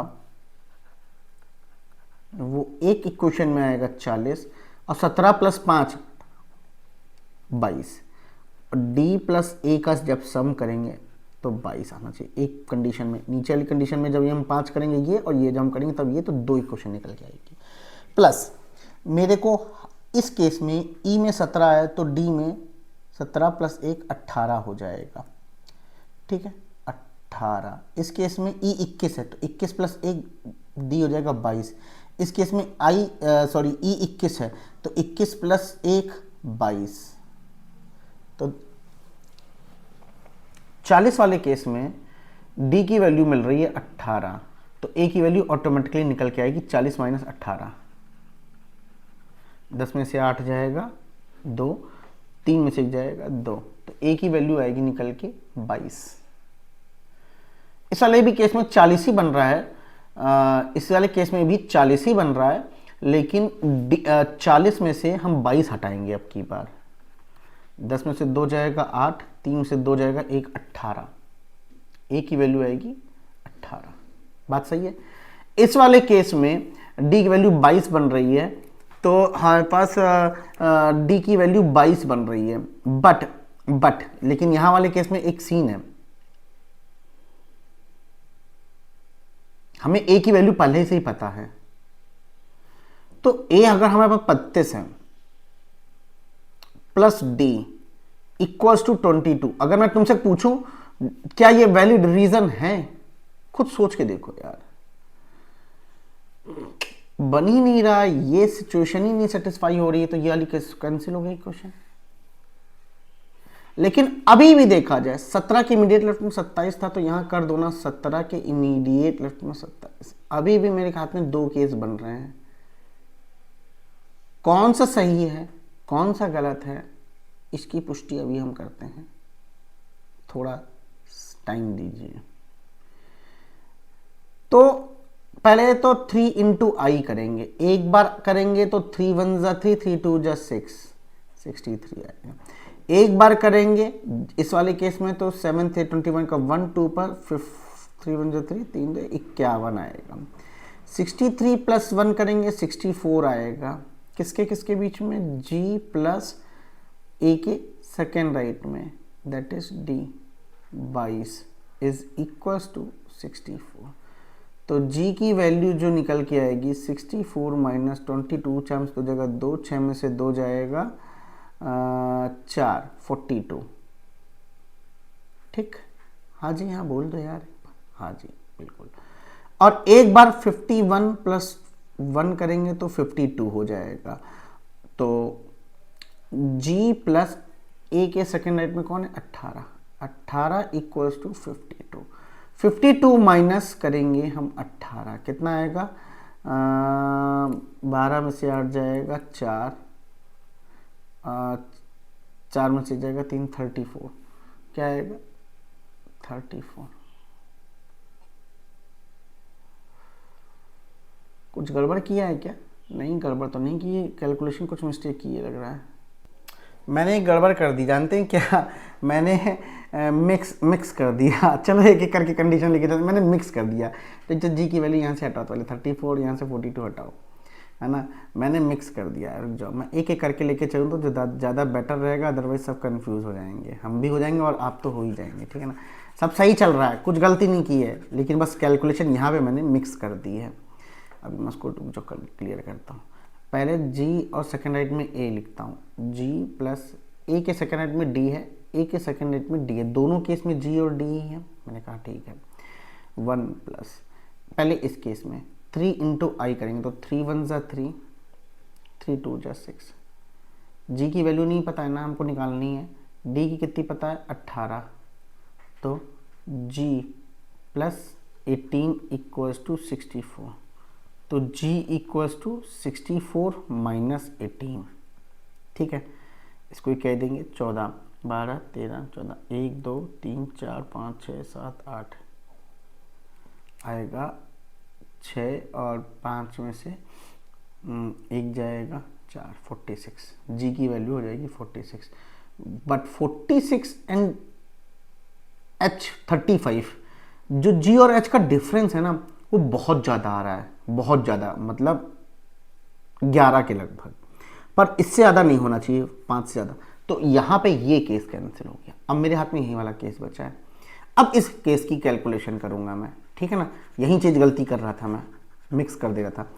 अब लेकिन यहाँ वाले केस में आई की वैल्यू है 17, तो यहाँ हो जाएगा 51, 51 प्लस 2 1 52, 52 प्लस जी प्लस डी की वैल्यू है 22, तो जी की वैल्यू क्या आ जाएगी 52 माइनस 22, क्या आएगी 30, which is G and H का difference is giving me a 5 but not more than 5, तो बिल्कुल वेरीफाइड हो रहा है। तो ये आपके सामने आया है, लेकिन अभी जी तो 30 निकला, माइनस 6 कर देंगे, दैट इज सी की वैल्यू हो जाएगी 24। ये आपके सामने कंप्लीट अरेंजमेंट निकल गया है। थोड़ा बहुत कैलकुलेशन अगर आपने मिक्स कर दी ना तो गड़बड़ कर दोगे, बाकी पूरा क्वेश्चन सही है, बिल्कुल परफेक्ट।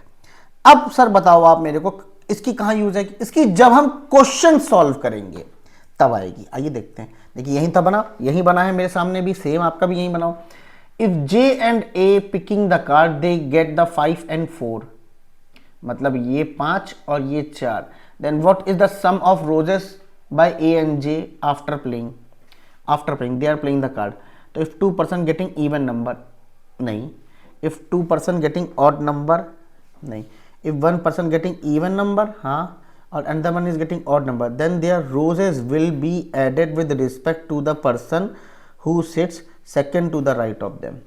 तो A के सेकेंड राइट में जाएंगे 22 निकल के आएगा, जे के सेकेंड राइट निकल के आएंगे 35 निकल के आएंगे और दोनों का सम कर देंगे 6 7 3 2 5 57 sum what is the sum of roses had A and J. एक सेकेंड, नहीं हमने कुछ गड़बड़ कर दी है समझने में।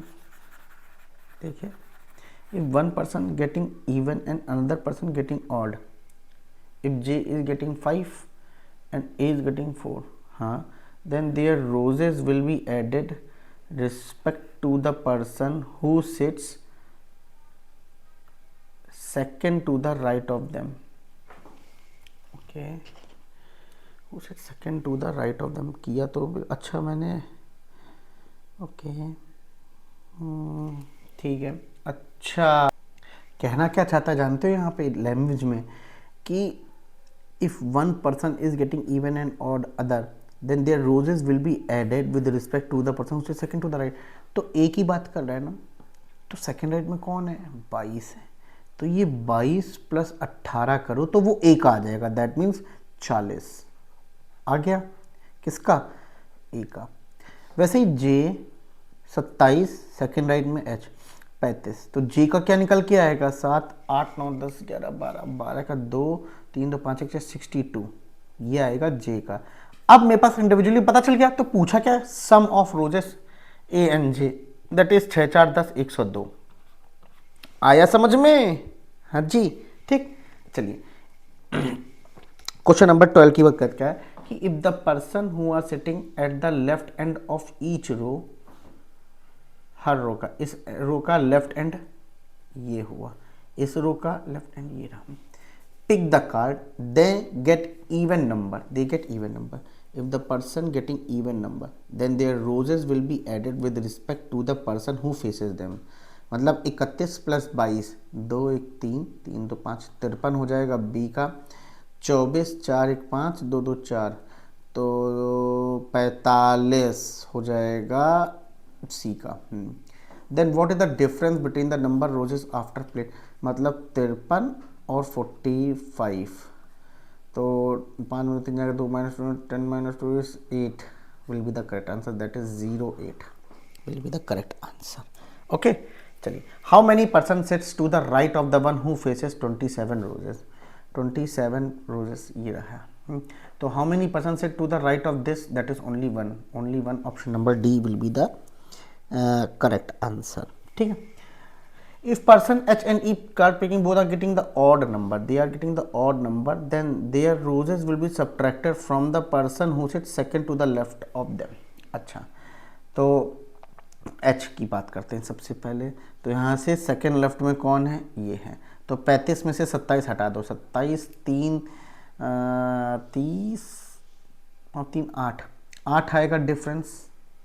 ठीक है, किसका, ये एच वाले का वैल्यू हो जाएगी। उसी तरीके से किसकी, ई की भी बात कर रहा था, एच की बात कर लिया एंड ई की। ई के सेकंड लेफ्ट में कौन है, ये 17 प्लस 3 20 4 आ जाएगा। ठीक है, कर दिया। Then the what is the average of after playing, मतलब 8 4 12 divided by 2 that is 6 will be the correct answer, क्योंकि ये वैल्यू इंडिविजुअली आई, इनको ऐड करेंगे डिवाइड बाय 2 कर देंगे, 8 4 12 divided by 2 that is 6 will be the correct answer, average आ जाएगा। ठीक है ना। What is the sum of rose D G B I, आपके सामने सारी डेटा है, आपका आंसर होगा 94, सिंपल आपको ऐड करना है, 94 will be the correct answer. Is that okay, fine. Next question बहुत इंटरेस्टिंग होने वाला है, जहां पे आपको 2 कंसेंट्रिक सर्कुलर टेबल में एक अरेंजमेंट करना है, मतलब सर्कल के अंदर सर्कल, और साथ ही साथ यहाँ पे एक फैमिली ट्री भी बनानी है। ठीक है ना, तो पहले फैमिली ट्री पे फोकस करो, फिर हम अपना कंसेंट्रिक टेबल में फोकस कर लेंगे। ठीक है ना, चलिए आगे, क्योंकि यहाँ पे हमको पता नहीं कि कौन पर्सन कहाँ पर है, मतलब अंदर वाले टेबल में कौन सा है, बाहर वाले टेबल में कौन सा है, तो काफ़ी इंटरेस्टिंग क्वेश्चन होने वाला है। ठीक है, चलिए मूव ऑन करते हैं, है ना। तो वही क्वेश्चन की लैंग्वेज को पढ़ ही लिए हमने कि भाई कंसेंट्रिक टेबल है एंड ऑल। ठीक है, तो यहाँ से यहाँ तक क्वेश्चन हमें थीम समझाया, उसके बाद यहाँ से यहाँ तक का हमें एक फैमिली ट्री के साथ कंबाइन करा के एक अरेंजमेंट करवाया है। तो हम पहले टारगेट करेंगे फैमिली ट्री बनाने की। ठीक है ना, चलिए तो हम उन लाइन पे फोकस करेंगे जो फैमिली ट्री बनवा रही होंगी। ओस मदर इन लॉ कब बनेगी? ओ की मदर इन लॉ जब ओ ने किसी से शादी की होगी, उसकी मम्मी को हम ओ की मदर इन लॉ बोलेंगे। U is brother in law of O. जैसे ये लाइन लिखना तो कम से कम 5-6 लाइन नीचे पढ़ लिया करो या 5-6 लाइन नीचे देख लिया करो कि ओ का यू का कोई ब्रदर या सिबलिंग है नहीं है। तो यहां साफ लिखा है O has no sibling, O has no sibling. तो definitely U is brother in law of O कहां से होगा? यहीं से होगा। V is father in law of U, U की भी शादी हुई है, उनके पिता का नाम है V, is the father in law of U. P is mother in law of the one who is a spouse of O, O का स्पाउस कौन है? ये तो इसकी मदर इन लॉ कौन है? पी, दैट मीन्स पी एक female हुई, ठीक। L is father in law of the one who sits third to the left of R spouse. चलिए ये लाइन में हमें एल का फादर इन लॉ हमको बनाना है और आर का स्पाउस बनाना है, कुछ पता नहीं है। Q is the mother of W who is the Neiphiu of use only sister, you की ओनली सिस्टर कौन हुई? ये, तो यू की ओनली सिस्टर ये हुई, इसका नेफ्यू बनाना है हमें, कौन? डब्ल्यू, तो डब्ल्यू बना दिए नेफ्यू। तो Q is mother of W, Q is mother of W. You has only one sibling, ठीक है, ओनली वन सिबलिंग, तो यू का एक ही सिबलिंग है और यूज ओनली सिस्टर भी यही होगी जब यू का अगर जब ये शब्द नहीं मेंशन होता कि you has only one sibling तो हम डायरेक्टली नहीं कह सकते थे कि यही वाली सिबलिंग होगी या यही वाली सिस्टर होगी, कोई और भी सिस्टर हो सकती है, बट यहाँ पे सिबलिंग ही केवल एक ही है, मेंशन है, इसीलिए मैंने इसको बनाया। इस चीज से आप पुष्टि कर लीजिएगा, कहीं पता चला कंफ्यूज हो गए। N is the niece of M, अच्छा, who get second to the right of R, N is the niece of M, ठीक है, N is the niece of M. T is the grandson of Q sister in law, क्योंकि जो sister in law मतलब इनकी बात कर रहा है, इनकी mother in law that means P, इनका जो ग्रैंडसन है वो टी है, दैट मीन्स टी यहां आएगा, हाँ ठीक। अच्छा, Q does not have any siblings, ठीक है। S is the niece of W's son in law, we का सन इन लॉ कौन है? दामाद यू, तो एस किसकी नीस है? इसकी नीस है, मतलब यहां पे एस और टी सिबलिंग्स हो गए। डब्ल्यू एंड हिज सिस्टर, मतलब डब्ल्यू और इसकी एक कोई सिस्टर है, sitting at the same table but not at the same, ठीक है। L is not the spouse of P, ठीक है, और हमें L is the father in law बनाना है,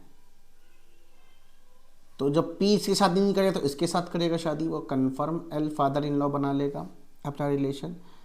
the number of person sitting between S mother and O father in law, O का father in law भी बन रहा है, बिल्कुल बन रहा है, ओ का फादर इन लॉ, तभी मैंने इसकी शादी करा दी है इससे, ठीक है ठीक है। यू से सिस्टर बन रही हैं। M's mother in law, M की मदर इन लॉ बने, अब कब बनेगी एम की मदर इन लॉ? कहाँ रखोगे एम को? जब हम एम को इस पोजीशन पे रखेंगे तब एम की मदर इन लॉ बनेगी, बन गई। आर का स्पाउस, मतलब हमें आर यहां देना पड़ेगा तभी स्पाउस बनेगा। 1 2 3 4 5 6 7 8 9 10 11 12, 12वां इंसान कौन होगा? एन होगा। तो ये मेरे पास फैमिली ट्री निकल के आ गई है, सारा सब कुछ है यहाँ पे लिखा हुआ, ठीक है। तो मैं अब पूरा ये चीज पहले क्लीन कर दूंगा, उसके बाद मैं अब 2 कंसेंट्रिक टेबल बनाऊंगा जहां पे अब मैं बात पूरा क्वेश्चन पढ़ूंगा अरेंजमेंट के पर्पज से। पर उससे पहले मैं कुछ चीजें पढ़ लेता हूं। यहाँ पे कोई ऐसी information, inner table facing outside है विद इक्वल डिस्टेंस, ऐसा ही तुम्हें डायग्राम बनाना है, और 8 person sitting on the outer table facing the centre, ठीक है, equal distance. A belongs to the 4 person sitting at the inner table and 4 person sitting at the outer table. मतलब क्या कह रहा था ये? 12 पर्सन है, 2 कंसेंट्रिक टेबल में है, 4 of them sitting at the inner table facing inside and 8 अच्छा आउटर टेबल में है, तो 8 4 12। अच्छा अंदर वाले टेबल में जो है 4 लोग बैठे हैं और आउटर टेबल में टोटल 8 लोग बैठे हैं।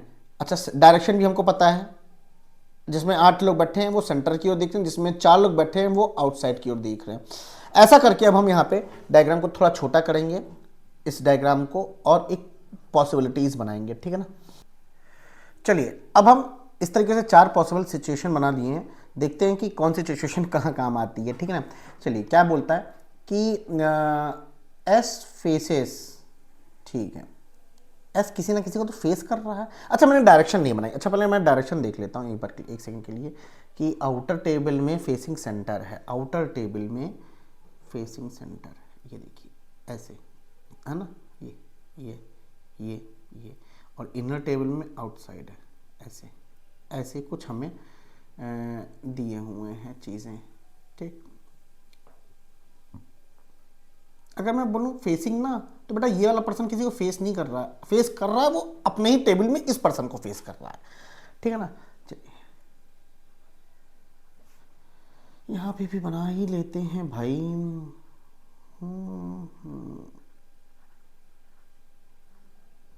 ठीक,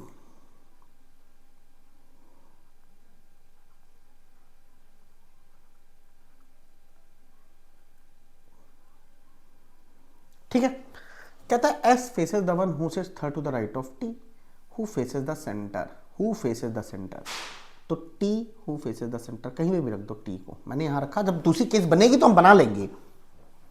तो S faces the one who sits third to the right of T, T से थर्ड एंड 1 2 3, ये क्या हो गया, ये तो गड़बड़ हो गई है, ये तो गड़बड़ हो गई। फेसेस का मतलब ये दोनों एक दूसरे को फेस कर रहे हैं, ठीक है, ये दोनों एक दूसरे को, ठीक है। अच्छा एक लाइन यहाँ पे है, बाय डिफॉल्ट हम यही मानते हैं इस तरीके से, ठीक है, कि दोनों डिफरेंट टेबल में हो, जब तक मेंशन ना हो कि दोनों फेसिंग वाले सेम टेबल में हैं। ये चीज़ हमेशा ध्यान रखें, जब तक मेंशन नहीं है तब तक हम दोनों को, जो फेसिंग का इशू है उसमें हम दोनों को डिफरेंट टेबल पे ही मानते हैं।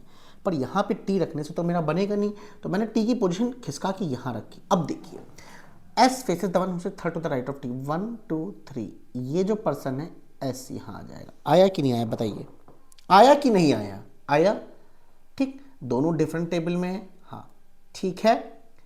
इसी क्वेश्चन, इसी इस वीडियो में आपने देखा भी होगा, एक जगह नोट में लिखा हुआ भी था, अभी तक ये आया, 1 person sits between T and O mother in law. कौन है ओ की मदर इन लॉ, ओ की सासू माँ, that is R, T and R, similarly T and R, S will be at this position only. U is brother in law and sit second to the left of the one who faces V। ओए होए V को face करने वाला कोई ना कोई चाहिए, तो पॉइंट्स तो पता ही नहीं है हमको भी, छोड़ दे, चलो छोड़ देते, इसको लिख नहीं रहे हैं अभी हम। U is brother in law, मतलब U की बात कर रहा है, sit second to the left of the one who faces V, V तो पता ही नहीं है, V is the father in law and faces outside. अब मिला V faces outside but does not say adjacent to S, and V faces outside मतलब V जो है यहाँ नहीं आ सकता, यहाँ नहीं सकता, क्यों, क्योंकि किसका नेबर है वो, S का नेबर नहीं है, तो डेफिनेटली मिल गया ना V की पोजीशन, दैट इज दिस। हाँ दोनों सिचुएशन में। अब देखते हैं, U sit second to the left of the one who faces V, तो V को फेस करने वाला ये है, तो इसके सेकेंड लेफ्ट में, सेकेंड लेफ्ट मतलब ये, तो V U is the sit second to the left of the one, अच्छा U यहाँ आ गया, हाँ या ना यार। सिमिलरली यहाँ वाले केस में कि जो U है V के sit second to the left of the one who faces V, V को फेस करने वाला ये, इसके सामने एग्जैक्टली U यहाँ आ जाएगा, बिल्कुल परफेक्ट बना है। देखिए अभी हमको इन दो की जरूरत तो नहीं पड़ी, पर यहाँ तक एकदम परफेक्ट है। आगे देखिए क्या कहता है, P is mother in law and the one who is spouse of O, ठीक है, O है, L is father in law and L father in law है, वो हो गया है, 1 sits third to the left of R's spouse. R का spouse कौन है, L ही तो है, आए एक सेकेंड। कहता क्या है कि L is father in law of the one, L is the father in law of the one who sits third to the left of R spouse. L is father in law, L किसका father in law बन रहा है? उस इंसान का जो third to the left है R के स्पाउस का। अरे बड़ी ट्रिकी लाइन है, एग्जाम में नहीं काम करता। एल किसका फादर इन लॉ बन रहा है? L, L is father in law, किसका फादर इन लॉ बन रहा है? L, L father in law बन रहा है ओ का, एल फादर इन लॉ बन रहा है क्यू का। तो इन दोनों में से कोई एक है जो third to the left of R spouse, that means कि एल के रिस्पेक्ट से वो बैठ रहा है। एल के थर्ड लेफ्ट में, कहने का मतलब ये हो गया एल के थर्ड लेफ्ट में या तो ओ है या तो क्यू है डेफिनेटली, लेकिन मुझे मालूम नहीं है कि कौन है। ये बात कह रहा है। बड़ा ट्रिकी लाइन थी और समझने वाली लाइन थी, ठीक है ना, क्योंकि दो लोग हैं, एल का, एल किसका फादर इन लॉ बना? ओ का भी और क्यू का भी। तो वही जो फादर इन लॉ जिसका बन रहा है आर, उस वो जो है थर्ड टू द लेफ्ट है किसके? आर स्पाउस के। आर स्पाउस कौन है? एल है। Q is the mother of W, is the nephew of U's only sister. T Q has on, N is the niece. N जो है niece है, but sit second to the right of R. R के second right में N, R के अरे ये तो case cancel हो गया।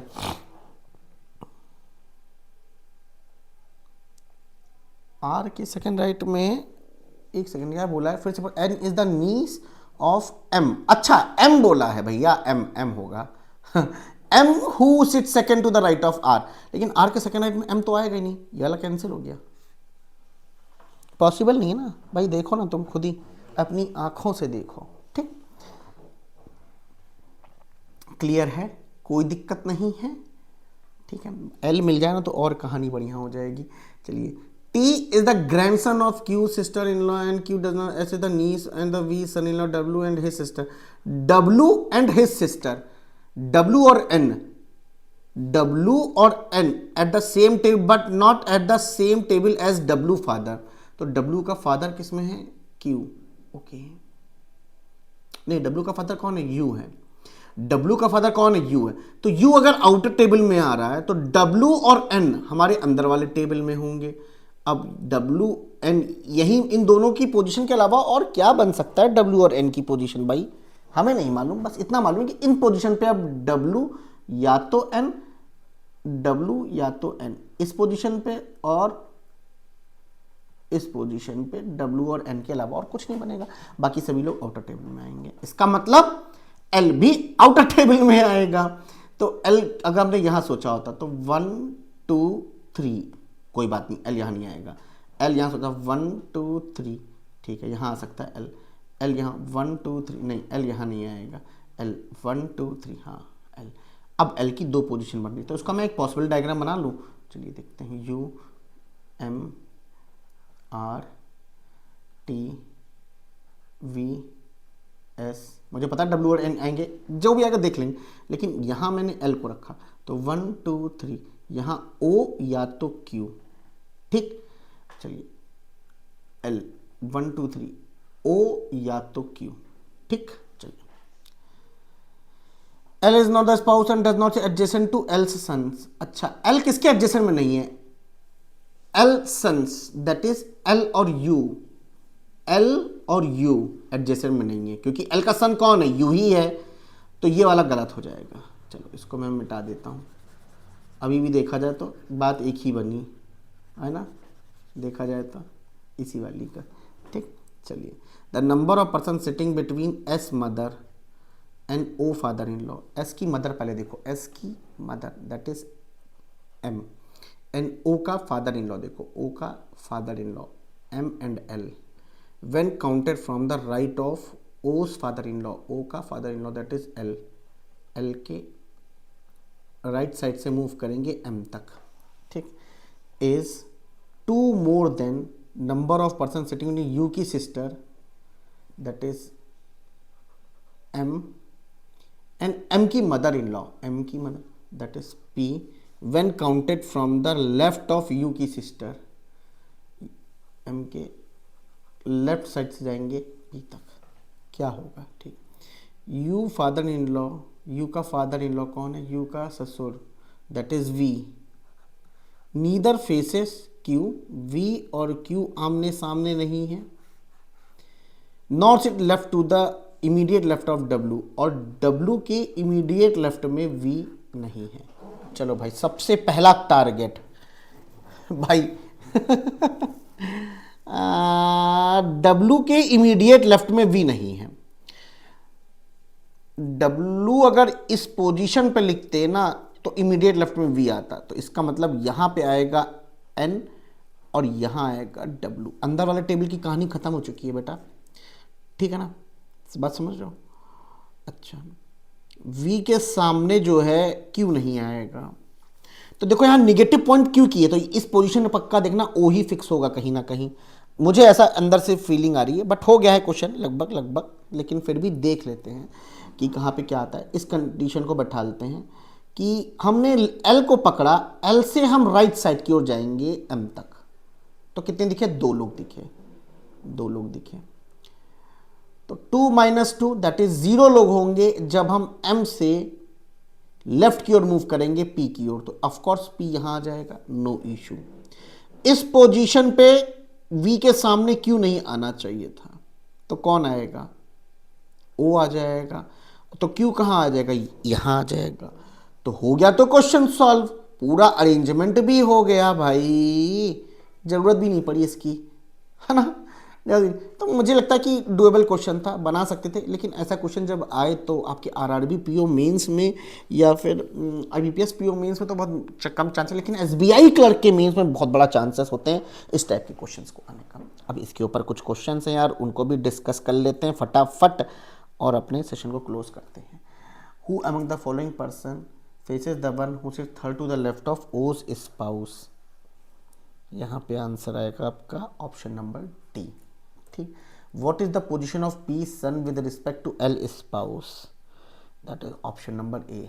ठीक, which of the following statement is true? तो यहाँ पे हर स्टेटमेंट को पढ़ना कि बताना कि कौन सा स्टेटमेंट मेरे को यहाँ पे ट्रू दिख रहा है, तो आंसर है ऑप्शन नंबर डी, सभी के सभी ट्रू है, ये भी ट्रू, ये भी ट्रू, ये भी ट्रू है। ठीक है, चलिए 4 of the 5 are like in certain way, यहाँ पे सभी के सभी आंसर वैसे 19th का है, आंसर है डी।